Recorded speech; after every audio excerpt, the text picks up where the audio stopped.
All right, teachers, today we're going to be increasing those learning outcomes with our students by not focusing on faster results, but instead focusing on better results. Let's get into it.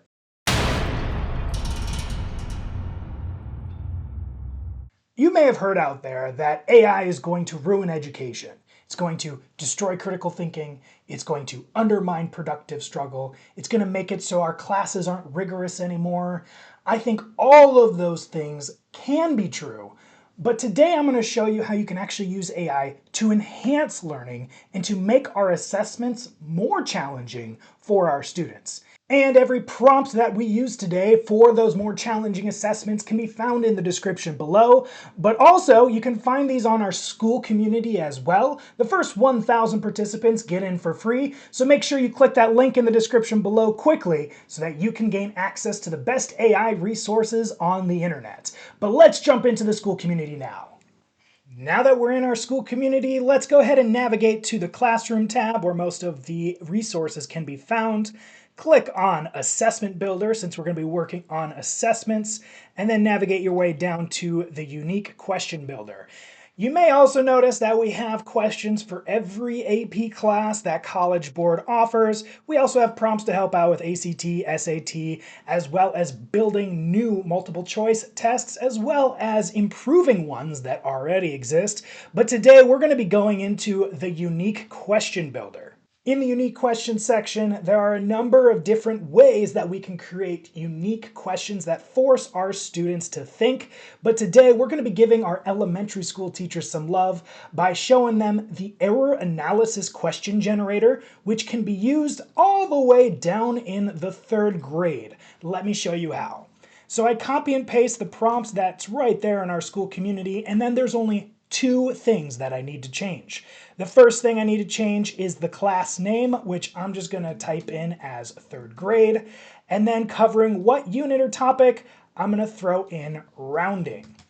Just like that, I can send this prompt through and it's immediately going to give me some ideas for how I can force my students to evaluate where the mistake was made. Taking a look at our first question where it says a student explains how they rounded 43 to the nearest 10. They list 4 steps that the student took and then asks you to identify where the mistake was made. I want you to go ahead and pause here and see if you can figure this one out all on your own.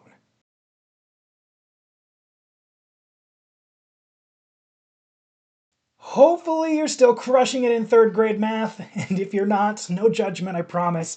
But the correct answer here is C. But the more important thing is, what did you have to do in order to figure out that the answer was C? And that's where the beauty is. Because for this particular question, you have to actually stop and think and evaluate which step caused the student to get the incorrect answer. Which means AI just helped our students use their brain. Now you're just about ready to go and use this unique question builder yourself, but there are 3 things that I would like you to keep in mind. Number 1, AI is not always right. Sometimes it's going to give you a question and an answer that is inaccurate, so always be sure that you are fact-checking and fact-verifying everything that AI gives you.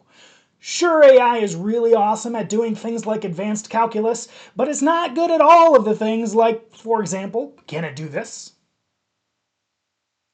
I didn't think so. Number 2, there seems to be a tendency for AI to over-select A and B as the correct answer, so be sure to include in your editing phase, making sure that all of the answers are well balanced, so you don't just have those clever students who are picking B over and over and over again and still getting a decent grade that they don't deserve. And finally, number 3, just a good use case for this one.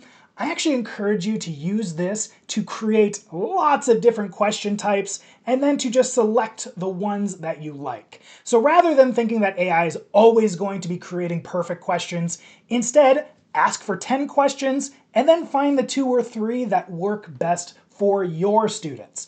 I'm Luke with Groovy Education. We specialize in helping schools to train their staff on how to integrate AI responsibly. And if you want our help, you can click the link in the description below, but you can also join our school community. That's right, we're looking for people who are passionate about AI in the classroom so that we can come together and learn together with each other. But share the love, be sure to hit the like button, send this video to a teacher that you think could use this for their classroom, and finally make sure to hit that subscribe button so that you can be aware of future videos. We post every week, so looking forward to seeing you next week. Until then, see ya.